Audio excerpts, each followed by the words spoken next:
My father simply couldn't get away from the store. After he became ill, this fiction became especially necessary, even essential, as I learned only after his death when, still stunned by the loss, I tried to open the subject of our betrayal so many years before. Probably it was forgiveness I was after, but if so, I'd come to the wrong person, because I'd never seen my mother as angry as she was when I suggested we'd actually wanted to break free of him all those years ago, that we'd made fun of him halfway across the country. She seemed to have forgotten entirely all the conversations I'd overheard during the days we spent at the trailer park in Phoenix, when she'd confessed to my grandparents that she'd fallen in love with a wild and beautiful man, who, though he didn't love her the way she loved him, had made her understand that her marriage to my father was a little more than slavery. She had a wonderful spirit, he'd told her. She deserved to be free. Hi! That's a passage from Joyride by, let's see, I want to get this right. Hang on, scrolling to the top of the text. Joyride. Can't tell you, it's not on here. Joyride, The Whore's Child.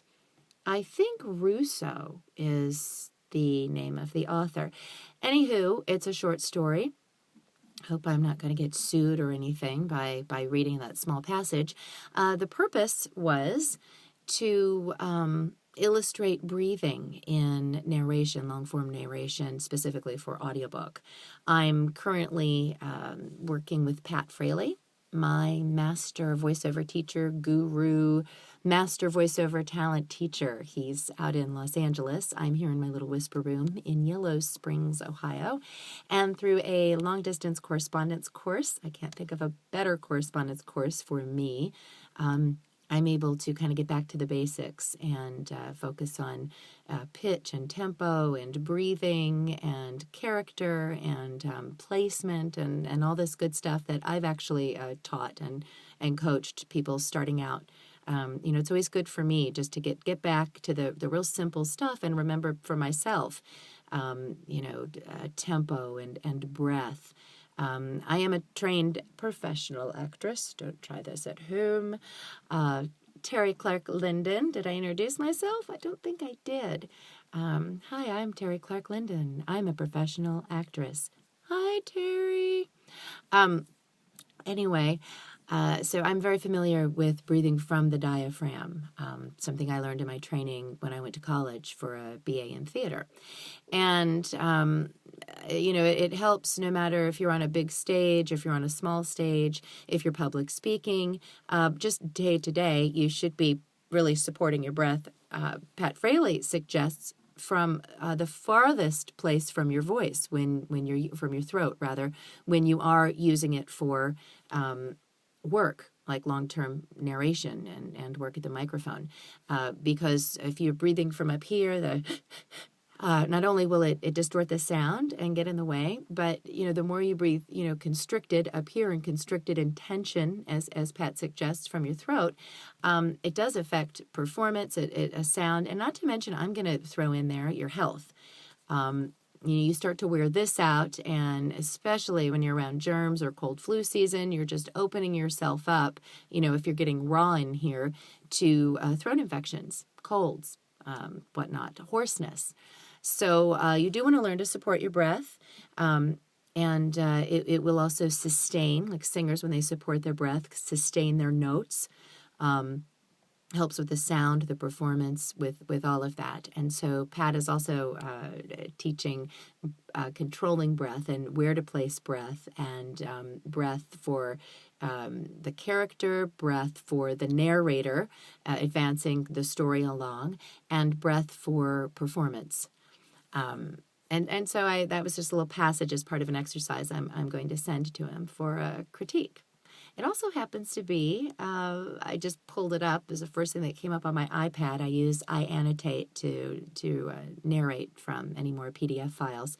It's the short story that I'm getting ready to do a small, low-budget, independent film for some Ohio University students as part of their upperclassmen film department. They do screenwriting and films every year, and they hire professional talent like myself. And it's really great because the films, they run a really tight set, and I'm just giving a little shout out there to the OU production 419 production department. They run a very tight set. I did a film called Best of Betty 3 years ago, and then when they get the finished product, they send it out to film festivals and all. So for me as an actor, I'm not choosy. I'm very lucky to be able to get in front of a camera on a stage anytime that I can.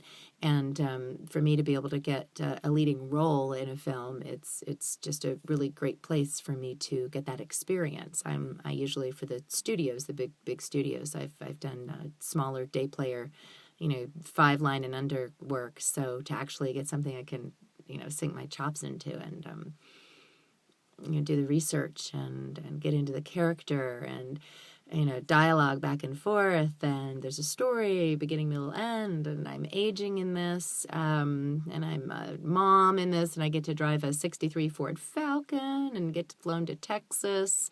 I've never been to Texas. I've never been flown anywhere for a film, so this is exciting. Anyway, just diverting there, little diversion. Digressing, that's the word I was looking for, digressing. So anyway, stay tuned. I will be adding to my blog, terivoice.blogspot.com, from spring into VoiceOver, the basics training workbook I did for VoiceOver training events when I was coaching and training people just starting out in VoiceOver. I will be adding to that Professional Protocol, Part 3, and continuing to put excerpts on the blog and then do YouTube videos as well, recording from the workbook. So stay tuned for that next week. And thanks for watching. Thanks for listening. Bye.